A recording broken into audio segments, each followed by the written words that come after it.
Hello everyone, today we talk about the opposition to Hugh of Provence in the Italic kingdom. We are in the first half of the 10th century, essentially the moment of greatest political fragmentation in Europe, the moment of the so-called second invasions. We have seen this because really made an important amount of videos on the 10th century, right? The videos like today's are designed to get a little bit more in depth, which we are doing quite gradually. As you know, I created a tripartite series next to the bigger cycles about the various post-Carolingian kingdoms. We talked about the Italic kingdom on different occasions. It happened last week to talk about it in the 12th century, the time of Frederick Barbarossa. We made, I think last autumn, a video about the Carolingian domination of Italy. And of course we had not even began to discuss the thing. The 10th century for the Italic kingdom is a very peculiar moment in which you find essentially a competition between the various Italic rulers, as in the forms of marquesses and dukes, and the same kings and emperors even of Italic background, also because they were simply closer to Rome, where they could be crowned as such. And then an important intervention from the surrounding regions. Today, of course, we look at the essentially at the most important one, at least before, of course, the Ottonian domination that changed things, because, as you know, at that point there is rather the compaction for good till the 19th century of the Teutonic and the Italic kingdoms as such. But there is, and I made a video about the various kingdoms, properly plural, of Burgundy as well, that in fact in the first half of the 10th century had the most important influence, arguably, on the Italic kingdom, and surely in the person of Hugh of Provence. So in that video about the kingdoms of Burgundy, there is actually a decent reference to his role in Italy, framed in the broader picture, right? The struggle for power within all these various kingdoms, in that case obviously mostly from a Gallic perspective.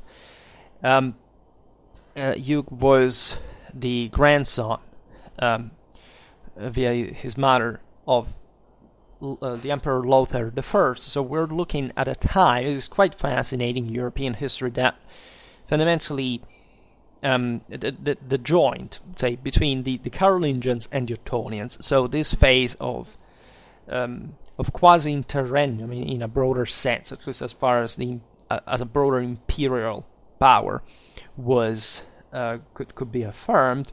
And that's why we also kind of improperly, at least in a periodical sense, we say the Ottonians created the Holy Roman Empire as such. Well, it was always the same empire, right? Not just from Carolingian times, but also from Roman times. This is very often misunderstood. I know that for some this sounds like this is not true, because we in the West we discovered that at a point we didn't study enough Byzantine history, and so we eventually suddenly had to take sides just in a legalistic sense by saying, no, it was just, Constantinople that had that prerogative. Actually not, right? And especially if you dig properly in the true and archaic meaning of the empire in a Roman sense, there is much to be said for the West. And this is the reason why I created a playlist known as Renovatio Imperi, that whenever I talk about the 10th century, I try, to publicize you, of course, repetitively, because that's also how things work sometimes. Jokes aside, you can appreciate the distance between these periods. The 10th century, the Iron Century, it's often a skipped one.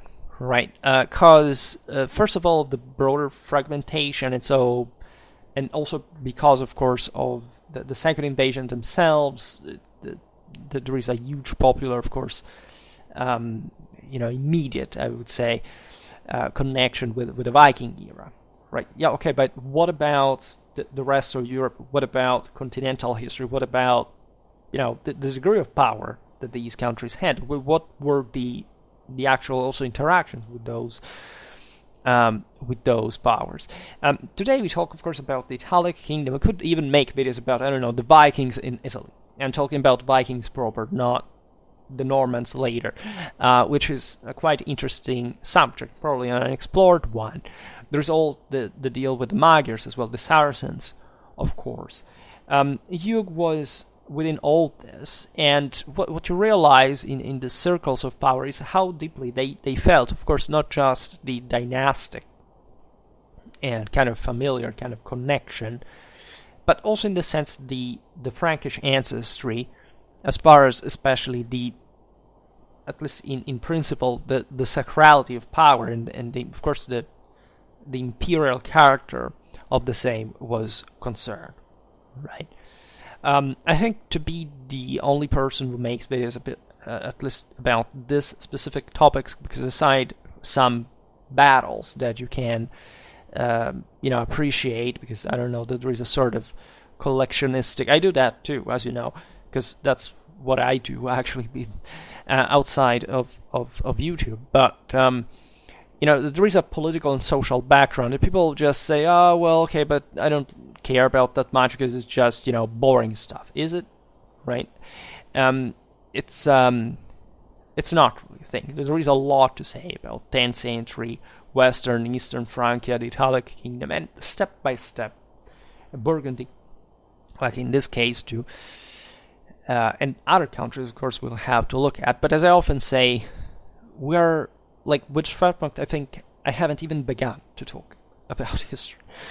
So for how I would like actually to enucleate this concept, the reason for which today we focus mostly on this aspect, like not much the prestige, the authority, the power of Hugh of Provence, rather the rebellions, the dangers, right, the opposition to him, right, coming both from within the same Italy, of course, where Hugh essentially installed his power from Provence, and from also the neighbors, right? There was the feud between northern and southern Burgundy at this point. So Burgundy proper, at least starting to call it from this time, as far as the boundaries of the previous kingdom were concerned, and then this mostly, in fact, properly Provençal, right? The Marquisate of Provence, Arles, etc. from the south, but also from, for example, southeastern Germany, that had a very strong bond with northeastern Italy and always kind of interfered with that side that was also geographically in the opposite place compared to the Provençal direction. However, as we will see, the main connection between say Provence and Italy, as far as Hugh was concerned, revolved around Rome, which I tried to stress also and emphasize in the continuity, right, of power, prestige, of political relevance throughout all. Like it was just the largest city in the West at that point, but also one that had never quite fallen from the the status it had even in ancient times. And the history at this point is very complicated, it's very difficult. As you understand, it's a meaningful subject just because there were lots of problems and rebellions. And today we'll try just to compact the minimum information to districate yourself among all these disputes, and hopefully getting a bit more in depth with that in other videos of certain particular aspects of it, and so on. Because indeed, in spite of the power and prestige, the Italic reign of Hugh was properly characterized since the beginning by open rebellions, and so on, right? And the main source for these historical events, notoriously enough, is Liutprand of Cremona, historiographer, ambassador of Imperial Ottonian times. I mean, his most famous work is the embassy to Constantinople at the time of Nicephorus. That's all something we will have to look at. It is a famous figure, and we rely, considering the times, just mostly on regarding those previous generations' events, right?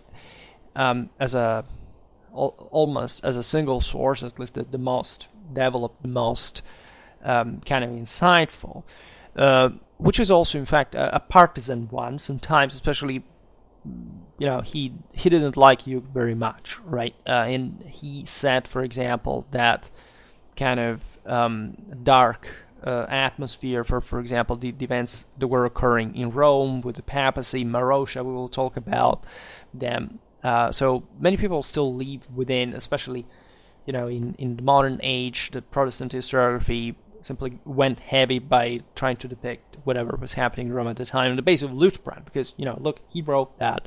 But naturally, we know things were a bit different, or at least they have to be understood in the light also of a serious Roman history that I hope to be making for these times also quite soon. As you know, I started also a series about properly the history of the Eternal City throughout all ages, which I think for the West today is a crucial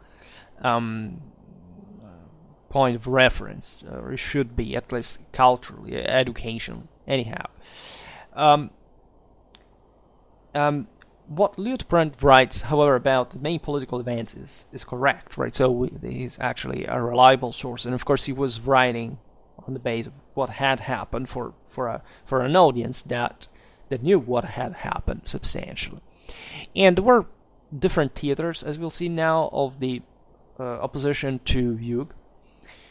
Liutprand remembers the same capital of the Italic kingdom, Pavia. Then the other great city of the north and royal see, that is Verona, about which I made kind of an extended video explaining the medieval history of. However, with a greater continuity and harshness, the same Rome. The Mark of Tuscany is also another important theater and critical place politically. The Mark of Ivrea in the northwest of the kingdom, that would have finally been properly the base of the antagonism against Hugh, also for greater proximity, as you know, to Provence, to Burgundy, so being even just a greater threat per se, and being on the other side very close to Pavia, so that the place where, remember, that the Iron Crown of Italy was worn, and if you didn't have that, you couldn't even take the imperial crown in Rome. So that's how the Carolingians had traditionally established the ether.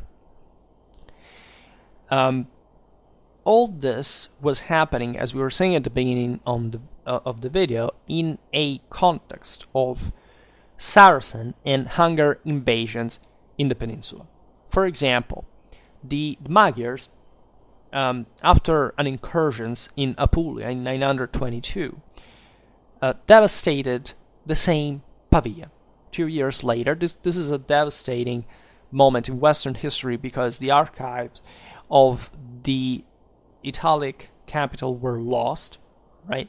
So it's one of those tragedies that all the things that could have been saved or could have simply been documented, even ex post, without having the original, were lost in the fire and the destructions.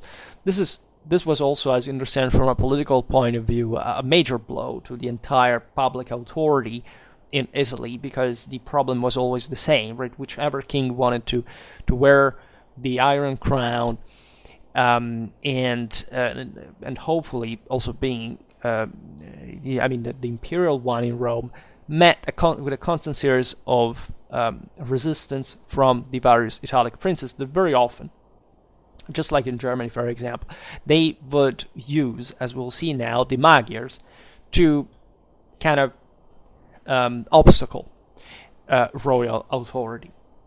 It's a big leitmotif of the entire period. Consider the Magyars in these incursions were sometimes even just passing through certain lands without really ravaging them, right? Just by saying, if you don't let us pass, we will ravage. And then they went as far as, sometimes even as Spain. Yes, from the Hungarian plain or in the Rhineland, and etc. So pretty tough times. We analyzed them again in other videos under that point of view, but we will see perhaps better some aspects of this today. In fact, after 924, the sack of Pavia, some of the Magyar bands would have carried out raids within the same territory of Rome and in southern Italy until essentially the mid 10th century, reaching the Alps and both banks of the Rhine. In this endemic hostility to the king, Liutprand of Cremona has some figures standing out. These are mostly great laymen, counts, also bishops, right? So a bit all the political cross-section here. In Pavia, the plot, for example, to kill the same Hugh would have been, woven by Gezzo Everardus and Gualbert, who founded his power on the bishopric of Como, that is described as a very rich seat. The other day we were talking about the Duchy of Swabia, incidentally at the time of Barbarossa, and we have seen exactly how Frederick was enfeoffing even some southern lands of the duchy to the Bishop of Como. That was still very important, especially for the passage, the crossing from Germany to Italy, that for the imperial policy were crucial. And here, Gualbert had his own son Peter installed. The bishopric of Como. Consider at this time, as we'll see also for the papacy, there wasn't quite of a discipline as far as, because it had probably not ever been expressed in the terms we eventually know from the Gregorian reforms, in terms of bishops or even popes having children and not giving them positions of power. So it was completely normal in many ways, and this thing was just as normal for the layman. So of course power in very private, concrete terms, by installing their children at the head of monasteries, of dioceses, and so on. This Pavese plot was thwarted eventually by Sanson, that was a very powerful count of different types. There were different counties, naturally, as we've seen many times, in the districtuation of the post-Carolingian kingdoms that equated to essentially very often the local diocese inside. And the Sanson was essentially pushed by the hatred against Gezzo, and in this he would have been backed by the same Bishop of Pavia, Leo.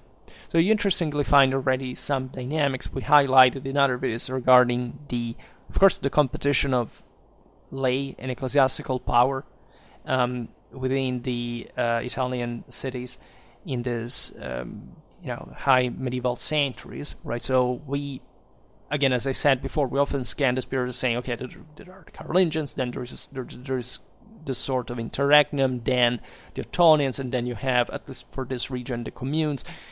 But we should be able to look at this like very transversally and in a cross-secting way, meaning that, of course, the cities were already important at this point. They were actually the seat of power. That's the same Ottonians would fundamentally just formalize the figure of the bishop count, because already these especially in post-Carolingian times, with the lack of a strong royal and imperial power, you have, especially in fact in most urbanized areas, the bishop having an enormous temporal control and de facto governing the city. As far as the opposition to Hugh in Verona is concerned, well, this essentially stemmed from a side changing of some characters that the same Hugh as a king had essentially confirmed as local magnates, entrusting them some public prerogatives, offices, of course. And this would be obvious. I mean, that's the same thing of the bishop count before. There was no other way to control these areas but by fundamentally reinstating their, with some degree of legitimization, and thus also control and double threat influence from the king, those who were already locally in power. Hugh had also called in Italy one relative of his, that was Ilduin. This was the Bishop of Liège, interestingly enough. So you understand this broader Frankish background that, of course, worked at dynastically very high levels. I mean, Liège was an important bishopric, and just the Gallic background of Hugh had, naturally entails some kind of power across not just, of course, the territories that you could directly control, but specifically also beyond the various kingdoms. And so the public, the official, formal public repartitions of power, always dynastic and private in many ways. Ilduin had been overthrown by his diocese in Liège, which also happened, and it makes you understand how political these offices were. And as we've seen, Hugh had called him into Italy and had conferred him in a first time the bishopric of Verona herself. Eventually, the archbishopric of Milan, right, was even more prestigious, ecclesiastically wise. Always remember that Verona was also a crucial strategic connection on the Adige Valley, so whoever would want to descend from Germany to claim, as it would happen, we will see now, some power in Italy, and specifically that kind of northeastern side, could be stopped, right, from a blockade in Verona, from a government that would prevent kind of an easy crossing, right? So the Germans from the other side of the Alps were always looking. They had, just like all these post-Carolingian kingdoms, their local problems, but the opportunity, as the same Hugh embodies, of course, of seizing control and over different areas, even across different kingdoms, was very viable, was very strong. The Archbishopric of Milan was also consistently important. It was, as you know, another very important Roman capital, and the Milanese church was always very influential, especially as far as the connections between Rome and Gaul were concerned. And that's the reason also why perhaps Ilduin was chosen, in function of maintaining some important bounds with Gallic affairs from Milan. And in Verona, when Ilduin was passed to Milan, the local bishop was Raterius,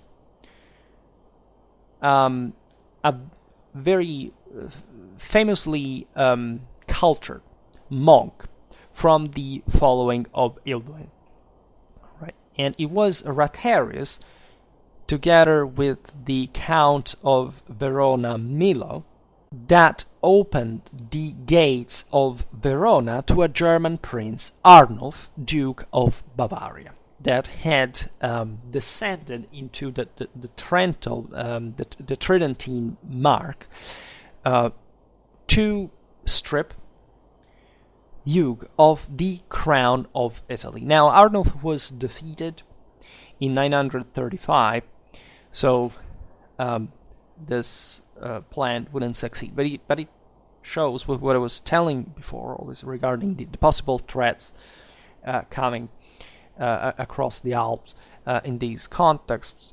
Of course, Bavaria had unavoidably important connection with Verona.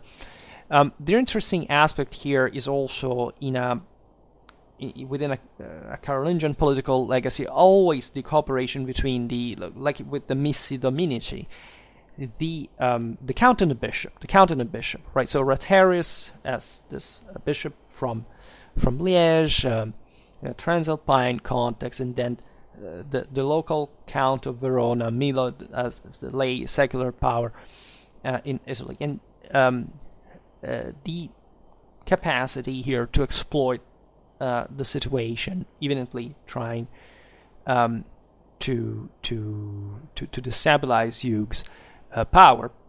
Regarding Milo, consider that he had been a very faithful Juvenist, so he was part of the retinue, right, the youth of Berengar, of Friuli, right, that had warned the same Berengar in vain against the betrayers, right, that eventually had overthrown him. So you have there. We'll talk about Berengar of Friuli because he is one of the most famous figures in here, but we do not. I spoke about him in the video about medieval Friuli, by the way, so if you're interested, there is something about him there, but we'll have to talk specifically about it. So you have here a severe rebellion because they're separated, but Pavia and Verona, as we've seen, were the most important cities in northern Italy. They were properly connected with public authority, with properly the strategic balance of the Po Valley. Thus, this was definitely not good news for Hugh, right? That would always be, let's say, contested there. This was normal. He could even be elected by a bunch of noblemen, right, in Pavia or whatever, but these were never like just all the rest that wasn't there, but also not just those who would keep supporting you later on, depending on what you did. Everybody wanted to remain kind of decentralized, autonomous, and seeking the good opportunity to actually take power on themselves.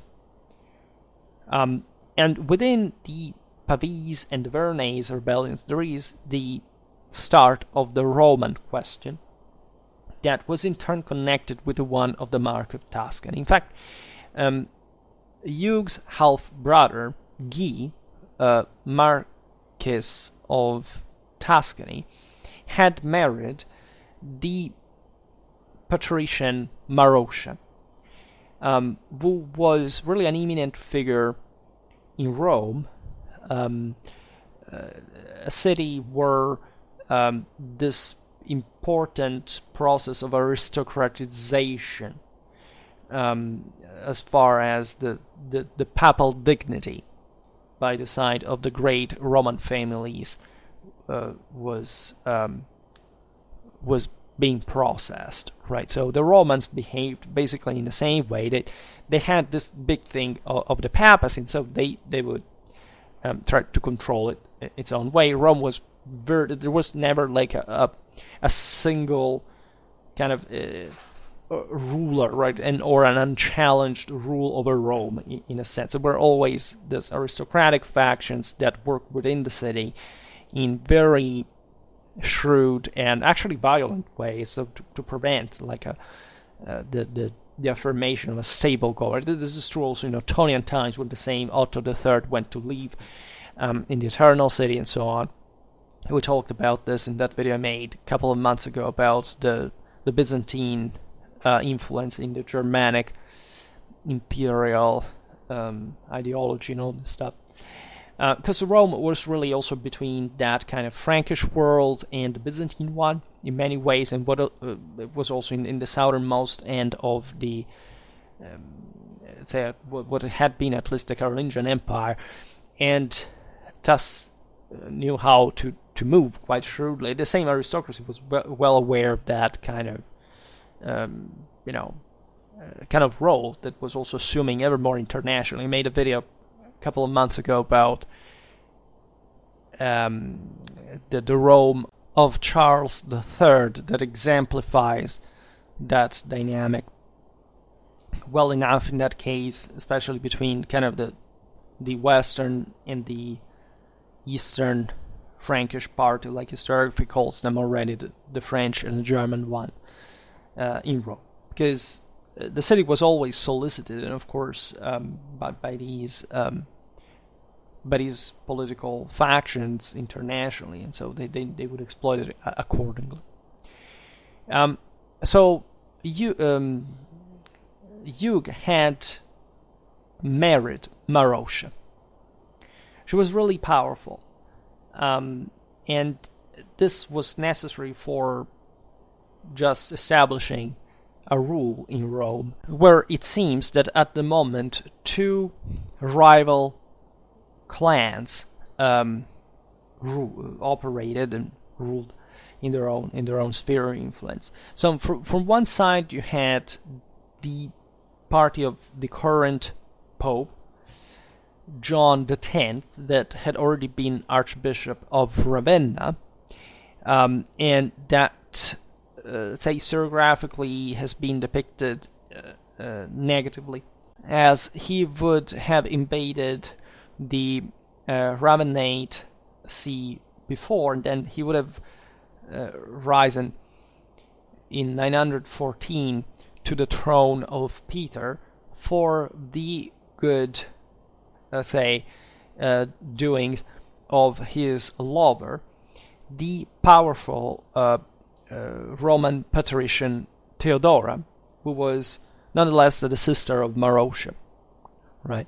It's quite fascinating as well. Of course, there is a bit of kind of, if you read Liutprand and others, there's a bit of misogyny involved. It was absolutely normal for those times, and the idea being from the opposite political side is that, of course, I'll look at these women that made politics in Rome, and these popes who were under, and all this kind of black legion that developed around them. But here we do not make gossip, we make history, and you actually got to appreciate the power that women could have naturally in those times as well, especially in these contexts, because of course as aristocrats, as essentially parts of clans that were aiming at dynastic status of some sort, blood mattered, and thus also women were depositories of substantial wealth, especially in a city like Rome. And Pope John X had been also among those who had carried out, in fact, remarkably and successfully. It's a very important episode in the history of high medieval Italy, together with the Marquis Alberic of Spoleto. In fact, the great victory over the Saracens at the mouth of the Garigliano River in 915. We'll have to talk about that, because that was a hell of a kind of international accomplishment, considering this perennial fragmentation. It shows how actually post-Carolingian kingdoms were really more powerful than the second invaders. I mean, the second invaders were mostly, there and able to do what they did only if, the local continentals were just thinking about something else, mostly clashing against one another and actually throwing Vikings, Magyars, and Saracens at one another. The Battle of the Garigliano River was an imposing amphibious operation carried out, by again the Italic king, the various princes, the Pope, also the Byzantines. Was an incredibly concerted effort that essentially destroyed the Saracen base that had been threatening, say, not territorial conquest around, but at least raids as far as deep as Sabina, for example, in the Roman hinterland, and that at some point, say, this thing must go. They were actually backed by even other Christian powers, such as the autonomous Byzantine Duchy of Gaeta, right, that traded with the Saracens, like others, for example. So just for what I just said about condiments of some sort between this power, and from there on, basically, it's over. The Saracens do not come anymore around Rome, and actually there is a deep phase of encastellation in the Roman countryside. It was studied, among the others, famously by Toubert, who made rendered an excellent depiction of this context, also as far as the kind of fortifications were concerned, and proving also how in Europe really encastellation is something mostly that doesn't have to do with the second invasion. So it mostly started independently from that, and like in this case, even after the second invasions, exactly because there was more stability around.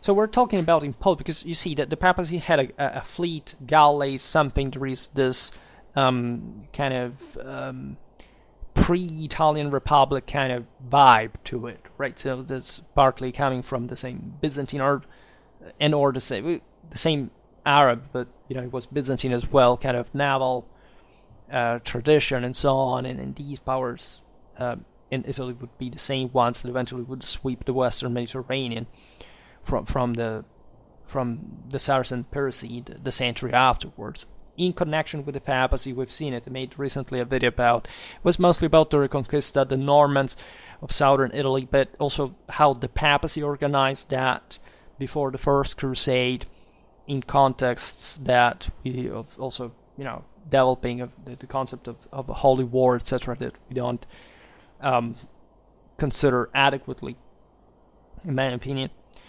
So, with the support of Alberic and Alberic of Duke of Spoleto, so this duchy that had was also in the southern and in central Italy, in the southmost end of the former Carolingian Empire, that had after the disgregation of empire, great influence over Rome, because it was just next door across the Apennines, and it easily, right, kind of not necessarily hegemonized the Roman political life, but still somehow managed to tower on it.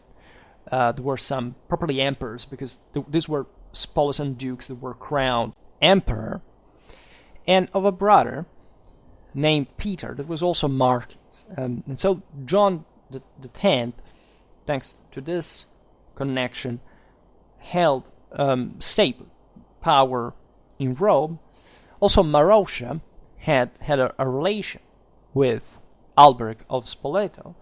They had a son, right? Consider that Maroscia had already had a son from the Pope Sergius III in the first decade of the century. This is meaningful enough, because aside from the nature of these relationships that we can't properly know, that naturally at the time were stigmatized, etc., you have to realize that, aside, it's interesting that she would have a child, women at that point, it's not that they couldn't have children later, but it was rare, right? So normally when you see, even at distance of decades, the fact she would have children with such powerful individuals like the Pope or the Duke of Spoleto, you realize that there is probably a patrimonial, dynastic, political strategy involved, next to the whichever kind of romantic bond that they may have had, which is deeply fascinating.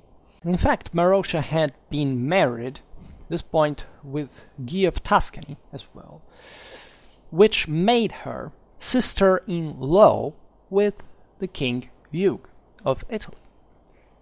Thus, she participated to the creation of a clan hostile to John X, because you understand the game here. She at this point Hugh had an Italic crown. There had been strains regarding, of course, the possibility of kings to just simply, claim an overlordship of Rome. We will not digress on that, but at least as far as the secular government was, the lay government was involved, that was also the thing, and would confer enormous prestige to any ruler at that point. He had installed his Hugh had installed his brother as Marquis of Tuscany. So this influence was in attrition with the Despolitan one that also sponsored the current Pope. Thus, in order to rule over Rome through this bond, Marosha, considering her background, her connections, the children she had the power that they also represented for a future establishment, was an incredibly important pawn to play the game.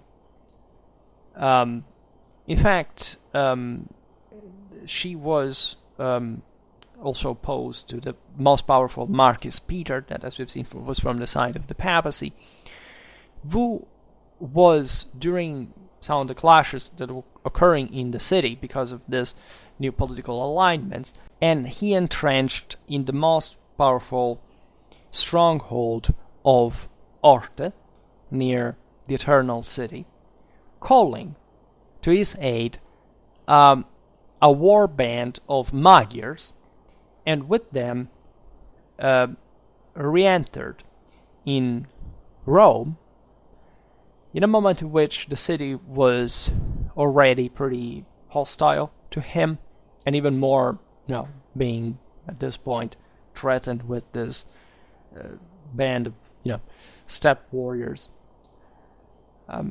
The Magyars, were not there to stay anyway, and that's how the milites of Marosha and of Guy killed the Saint Peter in the Lateran Palace, right? So that tells you of how deeply, papal policy was involved in all of this.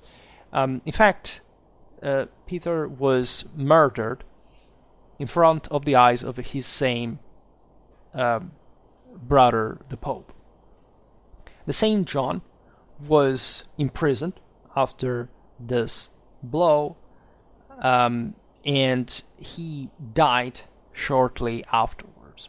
Right, so Hugh and his side had significantly established a control over Rome.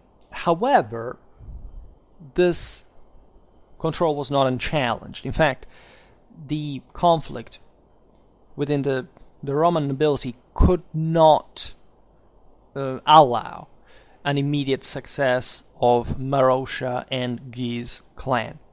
There was an interludium of other two popes, both from the Roman aristocracy. Before that, John XI, the son that Marosha had with Pope Sergius III, was enthroned. However, randomly, Marosha lost her powerful husband. Guy died, leaving the title of Marquis of Tuscany to Lambert, his brother and half-brother of the King Hugh. Thus, there was newly the problem of cumulating through the person of Marosha the powers of Rome, of Tuscany, and of the Italic kingdom as a whole. Marosha could have not remarried, nor with Lambert nor with Hugh, who were both brothers by maternal side, with her deceased husband. Thus, without committing that the ecclesiastical doctrine considered as an incest, right? Nevertheless, he married Hugh, who would have spread this kind of calumny, slander. That is, his mother Bertha would have not had children with Adalbert of Tuscany, but she would have subtracted Guy and Lambert to their true mothers, and thus simulated a labor for her. Thus, Guy and Lambert would have not been Hugh's brothers in this way, and this farce, even though disproven by what the legal means of the times entailed, as they were accepted by contendants at this case, that is, a victorious duel wanted by Lambert to prove that both him and King Hugh had quote, come to light through the same body and through the same passage, interestingly enough, had its own, effect. Because not only Hugh kept as legitimate wife Marosha, but after having defamed his half-brother, had him captured and blinded. Lambert was thus deprived of the Mark of Tuscany, which was attributed to Hugh's brother Boso, the son of Bertha and Theobald of Arles. Right? These were the means that were used. People killed in a Lateran palace, judicial duels that were thwarted by simple, direct violence, suppression. You understand, this is not exactly the recipe for a great political stability. However, that's also how part of this could be achieved, because Hugh had, by this point, and thus reunited the Kingdom of Italy, at least as a title, of course, the Mark of Tuscany within it as properly a territorial rule, in a sort of provincial diarchy, right? That was mostly the base on which his power rested, while Rome was, however, lost again, right? Because, let's say, from one of her numerous marriages, the one from the Marquis of Spoleto-Alberic, Marosha had a son who was called Alberic as well, so he was Alberic II of Spoleto, who, from one side, and his mother and his royal father-in-law from the other side began to quarrel fundamentally. In fact, the story goes, again, we don't know with accurate precision, at least Liutprand tells so. He may be dramatizing the thing a little, but don't think that the hatred wasn't there in the same measure. That Hugh slapped his stepson, Alberic, fearing actually to end up as, the same he had inflicted to Lambert of Tuscany. Another source states that Alberic excited the Romans to rebel to the incestuous Marosha for the legal incest here was, as far as the law was the legal family was concerned, not a biological one. Nevertheless, it was crucial because the ecclesiastical rules, at least on that, were very clear. And there is a sort of a Roman antipathy towards also the Burgundian soldiers of Hugh that were known because of their veracity and haughtiness. Right, this is a bit the stereotype of the French. Also in later times, in time of soldiers of fortune and so on, in Italy, it's fascinating. So obviously there was a component of this attrition, just again evident in the form of these were foreigners ruling in Rome with a, also with an ambition and a different kind of mentality also from the local aristocracy. So Marosha was put under custody. Hugh was essentially exiled from Rome with his Burgundian milites in a coup. Right, literally, Hugh escaped from Hadrian's tomb, Castel Sant'Angelo, with a rope, allegedly. Alberic thus secured the control over Rome in 933 with aristocratic, properly citizen and regional domination. That is, both Roman and Spolitan at the same time. On the throne of Peter, John XI, son of the Roman Pope Sergius III, while Alberic, as the son of the Marquis Alberic of Spoleto, holding what is in the sources is expressed as literally the monarchy of Rome.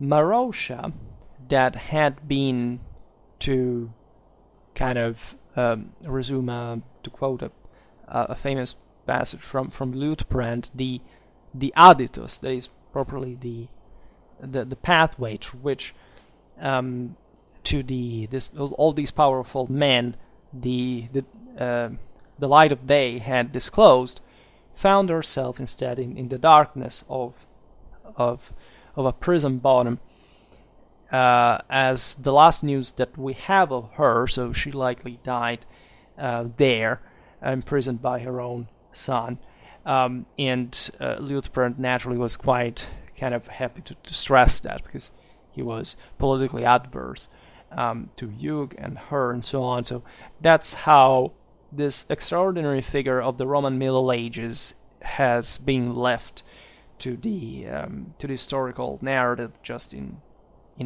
figure, right? So as we were saying before,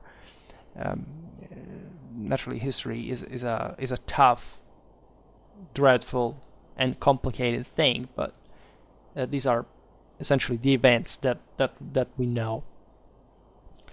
However, there was a problem still in Rome, because apparently the two brothers, even on the different soils, were somehow already quarreling themselves. Alberic seems to have put under custody, in fact, Pope John XI, something that, as we've seen, just shouldn't surprise, because, of course, in a dynastic and parental situation like that, still the individual protagonism was an important cause of prevarication of some sort, and a unitary power with, this guy is not your rule over Rome, but the other, your brother is the Pope, so it's a universal figure here that really has his own share of power. And of course, if you want to control the city, you want to ensure a more unitary government without kind of other particular autonomies. John XI died in a short time, and he was succeeded by some popes strictly controlled by this terrible, like at least the sources say, Alberic, while King Hugh, that naturally was still around, literally was carrying out raids around Rome, however without setting foot in the city, which is also quite eloquent. That is to say, Alberic's policy had, after all, succeeded for good, right? And this Italic king could not practically even manage to secure a foothold in Rome, that the city was relatively open to a degree. There were still massive infrastructures, the Aurelian walls, and so on. But the penetration there is political. It's not much of a technical problem, right? So this reveals pretty much what 10th century powers could do, could not do in these cases, especially when there was a successful ruler from the other side. This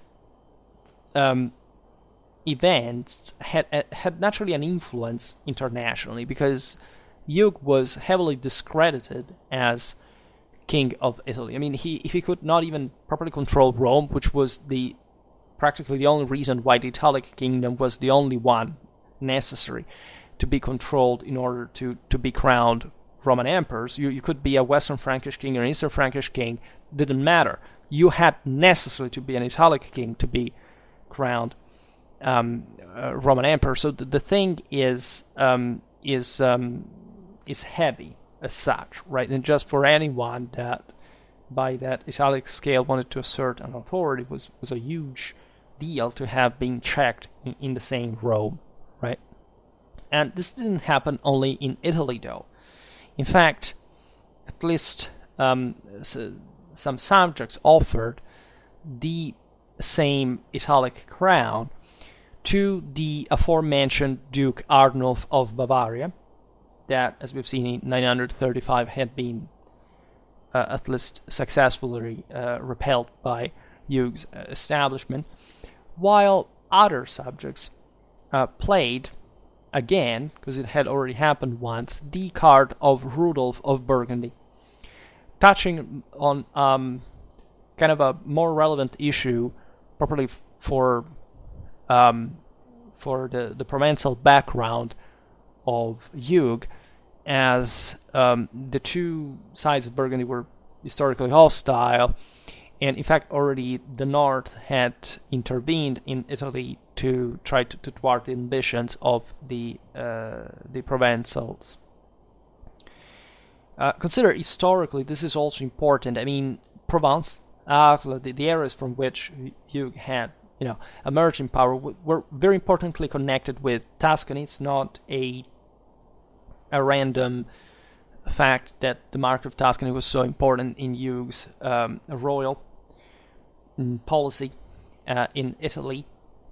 The same goes a bit for Rome.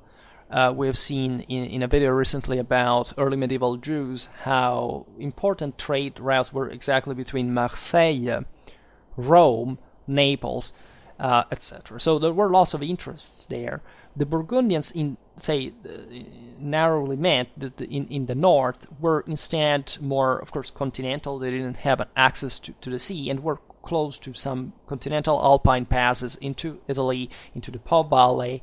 So in areas that were just more continentally, also as we've seen northeastern Italy as well with Germany, more kind of transalpine oriented in a territorially contiguous way. So it was really an issue. As we've seen, the Paviese and the Veronese rebellion by degree had mirrored this aspect. Hugh had tried to control those areas, but had eventually failed.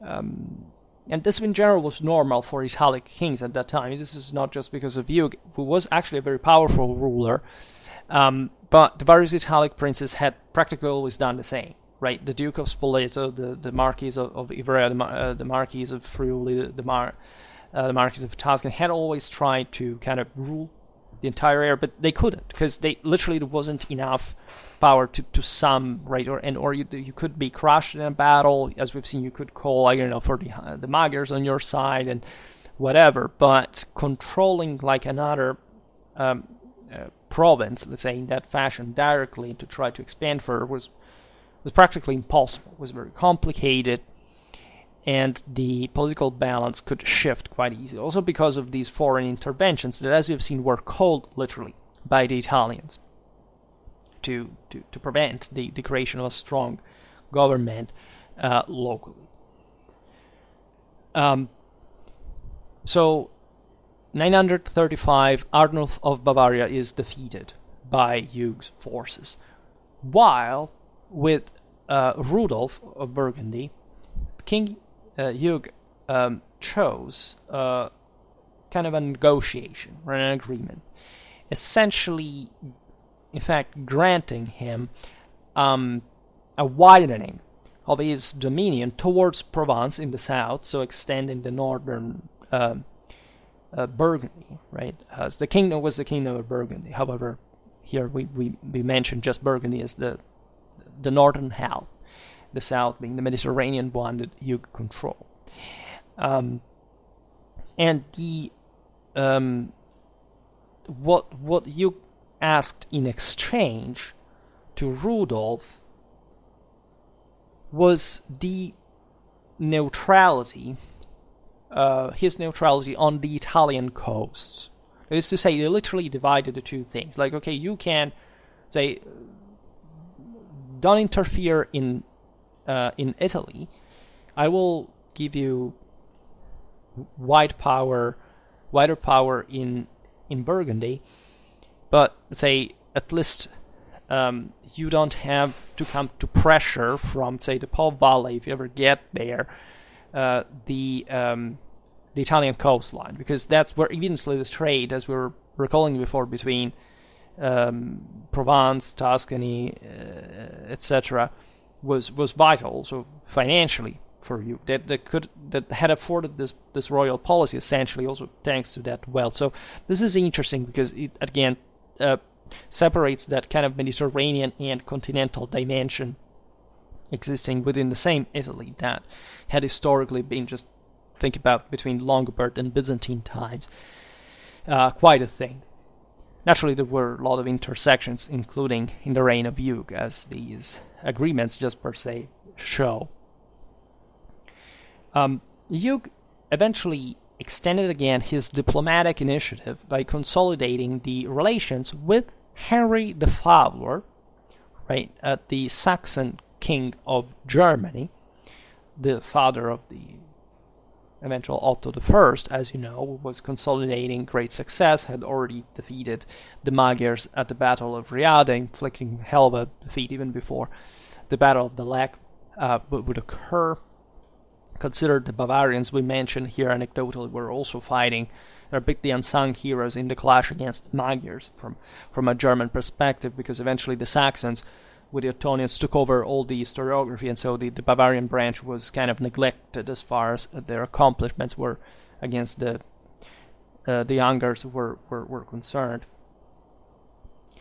However, as we've seen, Hugh essentially failed militarily around Rome, and he thought for this reason, to come to an agreement also with Alberic II, having his daughter Alda married with him, right? And this was an interesting connection as well, because you say, okay, Rome is kind of lost, at least temporarily, for the opportunity of a direct occupation, so let's at least secure some sort of alliance so we can relieve pressure from that area. Hugh was very effective, at least, he extensively used this parental bonds, right, throughout the rest of his policy. Naturally, these reflected, as we've just seen, a failure in his more direct, especially military fashion, but it was a way just to salvage the possible, right? He would definitely come back to Provence in 946, after which he wouldn't cross the Alps again. One son of the sister, that is Manasses, the bishop of Arles, Hugh offered 3 Italian episcopates at this point, that is quite important ones. One was Verona, the other was Trent, so just at the mouth with Germany, let's say, and the other was Mantua. That was crucial, and would be also in later times under the Canossas, because, as you know, it controls a very important set of waterways. Just in this, you see, they are all one under the other, latitudinally Trent, Verona, Mantua, and evidently trying to stem from this channel the possible descent of Germans through the Adige Valley. It makes a lot of sense, at least in his position, right? He was not much strong in Italy anymore, but he didn't want anyone to come there in the meanwhile. And Hugh also attributed a sort of civil jurisdiction to Manassas on the Mark of Trent. This is interesting because it's a sort of procuring maneuver as far as the creation of bishop counts in Ottonian times are concerned. This evidently shows the need to reinforce a local ruler, so to sum both the lay and the ecclesiastical power. And Liutprand of Cremona comments on this. This tells you also how much he hated Hugh and his side, because he comments on this: Manassas, Bishop of Arles, and also at this point Bishop of three further, in fact, dioceses in Italy. That since in this case for having received also the civil jurisdiction of the Mark of Trent, that by diabolical suggestion he stopped to be a bishop and he began to be a miles. Now this is a hell of a statement, because it's exactly what would happen. In Germany it was typical. In Italy you find it too. In France too. The idea that, of course, bishops were quite warlike by a degree. They picked up arms, they fought as men at arms, and so on. At least staying to Liutprand is a bit of a biased source, but let's say the picture is that in the more civil Arles, of course, there was a kind of a Frankish blend there. Kind of. We saw it many times in the Merovingian and Carolingian world. The idea that bishops de facto were lords in everything. So I don't think we can properly even document what kind of lifestyle Manassas had before receiving kind of the civil rule of Trent. In any case, Liutprand, that was an insight, like a pro-imperial, like a sort of Ghibelline antilitteram, probably didn't see with such great favor, at least because it would be the same Ottonian policy, but at least in this case, it was just an external guy, not chosen by the emperor, that would, from just a priest, become kind of a military ruler, right? The bishop counts in Italy by the Ottonians were established still with the idea that those had to be bishops. Right, they had a comital jurisdiction, but let's say it was mostly the Ottonian army who dealt with the rest. Right, so it was the entire point also with the papacy, that the papacy had just to think about spiritual matters, while the temporal ones were to be taken over entirely, like even in the control of Rome, by the emperor. So this is an interesting note. One daughter of his brother Boso, that was now Marquis of Tuscany, Hugh had Berengar, Marquis of Ivrea, married. This essentially consolidated a bond that Hugh had already had with the Anscarians. These were all northwestern, essentially Piedmontese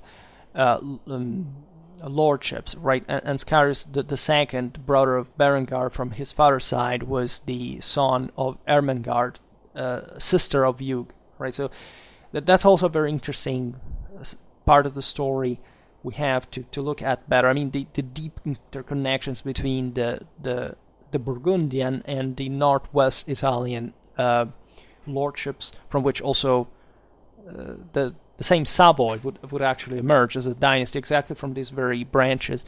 So that's some of the oldest European nobility being molded there. Related to Hugh was also Tebald, to which the mark of Spoleto and Camerino was eventually given. These were, as we've seen, Central Italian possessions. So again, not direct control, whatever, but still a kind of a familiar relation with the rulers. Also, from the illegitimate children that he had from 3 of his concubines, Hugh assured ecclesiastical careers or comital marriages. So as we've seen before, normally just whoever was your offspring, could have an important future, and these people would become nobility fundamentally, even though they were partly legitimate. Finally, Hugh reserved to himself and to his son Lothair that he had associated to his Italian throne in 931 a double Burgundian marriage. In fact, when King Rudolf of Burgundy died, Hugh married his widow, and he had Lothair married with the daughter instead. And do you know who this daughter was? Was Adelheid of Italy, the future spouse of Otto I. So you see how it's all interconnected, how Carolingian blood is pretty much everywhere, through Hugh, through, again, mostly female lines in this context, but still, it's basically the same people in many ways. I mean, it was a pretty extended network, because, we all probably have a Carolingian ancestry of some kind, and I'm not kidding, at least as Europeans, largely, I think, in the West, we do, because, the concubines were just normal, especially for royalty, so that there is an exceeding amount of people surely descending from Charlemagne and or other Frankish kings, etc. And this is just a good example of that. This familiar and institutional fabric alike, as you understand, proved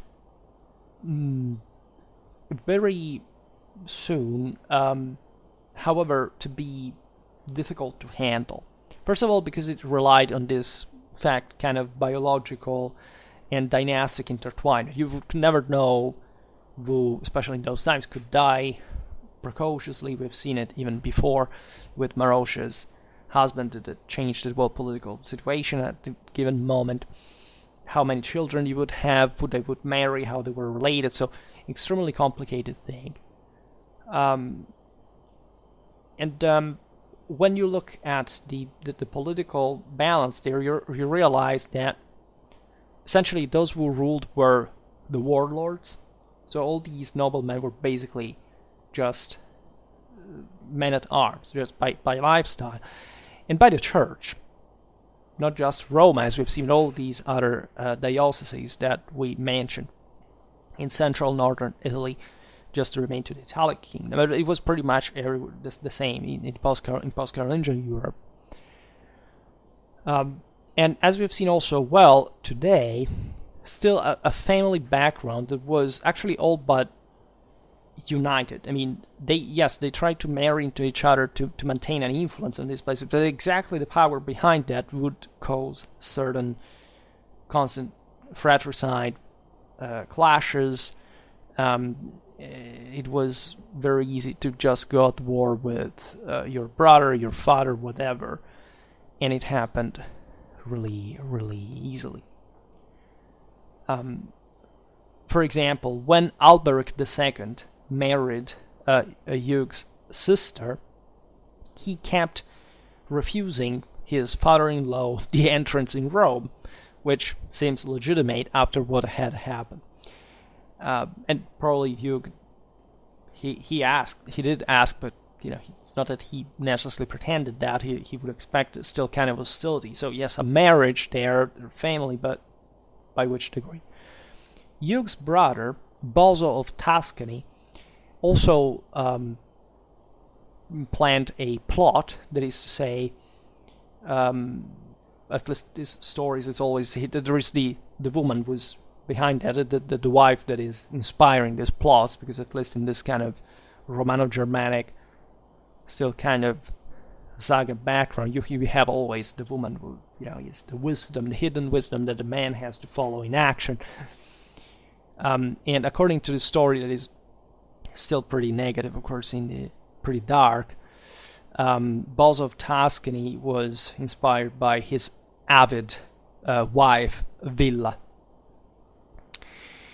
However, especially the Anscarians, the brothers Berengar and Ansgar, began to erect their marquional power against Hugh. As we've seen, these had previously been kind of cool with the Provençals. Now they realized they had an important balance, more than they had before, at least.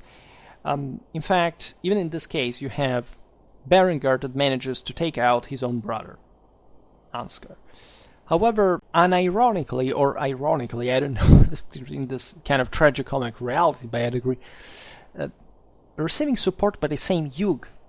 You see what happens. It says, hey, here, creating a power that helping at least contributing in that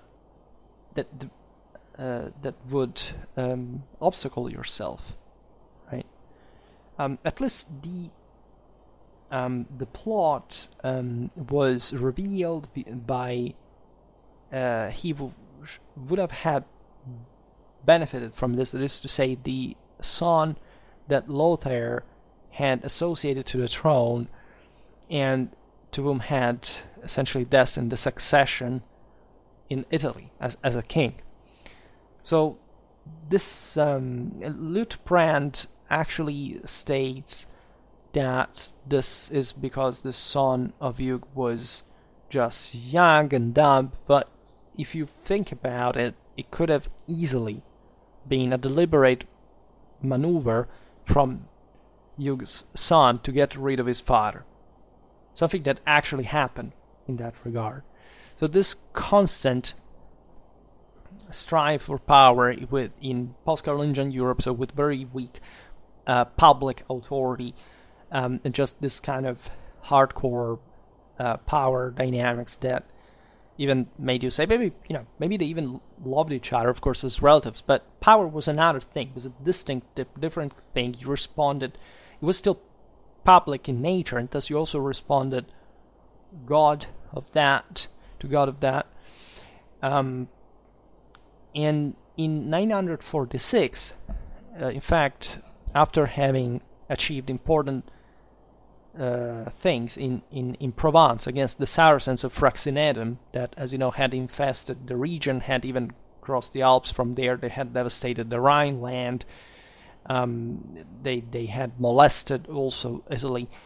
Well, this was taken out because finally, the balance of power in Europe between also the basically the rise of the Ottonians already and the kind of stabilization of central Mediterranean, with essentially a decline of the Muslims, and also the influence that the Caliphate of Cordoba had on the existence of the base of Fraxinetum. That was the only reason why it lasted so long. That's literally the thing. Didn't take, even though it was a nest, didn't take so much after all. It's just like the Battle of the Garigliano there, the same thing we saw before. You have, in spite of this success in Provence, in Italy there was an intolerance towards him, as the king was accused to have actually deprived what in the sources emerge as the Italici, so essentially the locals, from honors and offices, to attribute them to his bastards and to his Burgundiones, so the Burgundians. Hugh decided to come back home, right? And taking with him, note in the sources, all his money, by the way, and leaving the Italic kingdom to his son Lothair, that, as we've seen, was was probably hoping this would happen, and also being quite uncertain about the support that he would have had to receive from the Marquis Berengar of Ivrea, that, as we've seen, had been helped by Saint Hugh to actually rise to power at the expense of his own brother, but that would become actually also an important player in this kind of important autonomization of the Italic aristocracy.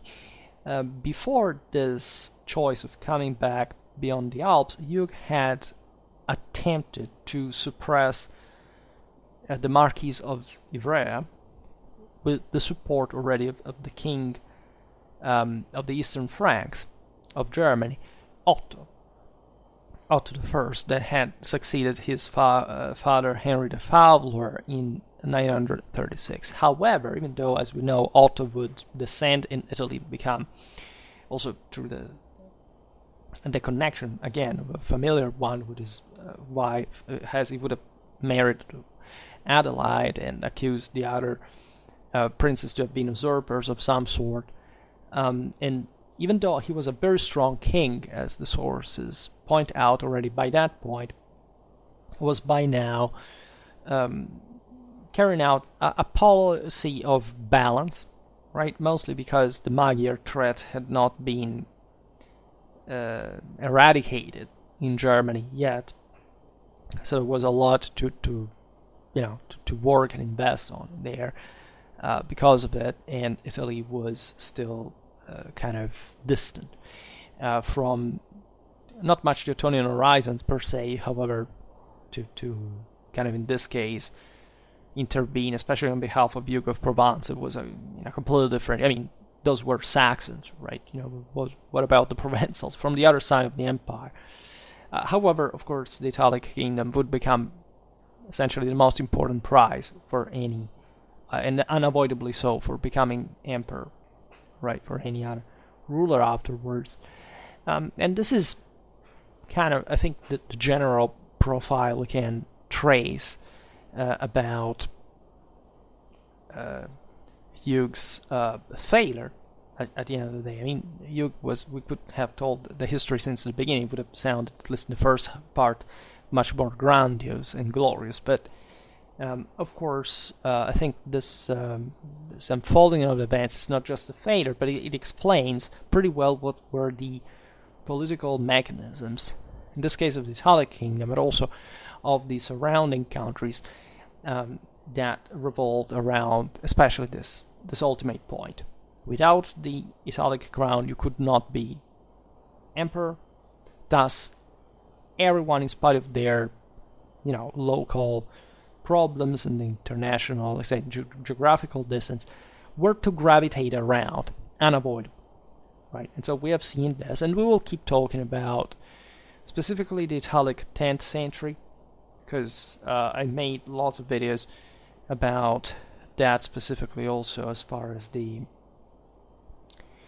Ottonian role in Italy was concerned. And there is some of that you can already look at. However, it deserves also an important and more kind of careful, insight.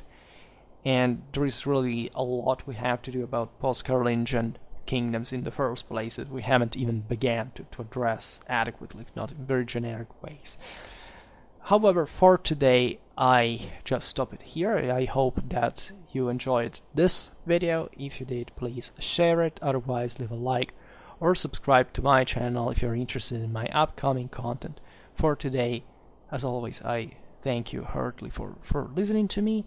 I wish you a nice time and see you next time. Bye.